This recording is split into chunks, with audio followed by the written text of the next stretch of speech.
বিকাশ ভবনের সামনে বিক্ষোভ 2022-এর টেট উত্তীর্ণদের, বাইরে মোতায়েন বিশাল পুলিশ।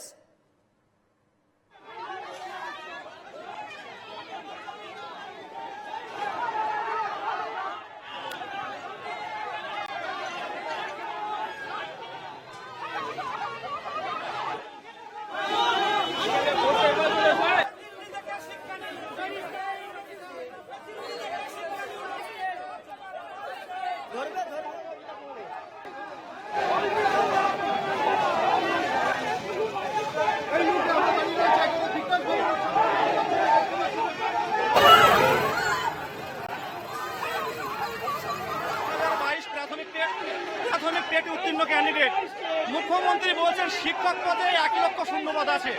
সেই 1 লক্ষ শূন্যপদের মধ্যে প্রাথমিকে কত সংখ্যা আছে? দীর্ঘ 5 বছর পর টেট হলো রাজ্যে। প্রতিশ্রুতি ছিল কোনো টেট পাস বসে থাকবে না, কিন্তু অলরেডি 7 বছর পেরিয়ে গেছে। আমরা নতুন প্রাথমিক শিক্ষক নিয়োগ চাইছি। আমরা তো বাংলার ছাত্র যুব, আমাদের বাদ দিয়ে কি উন্নয়ন হতে পারে? আমরা অবিলম্বে ইন্টারভিউ নোটিশ চাইছি।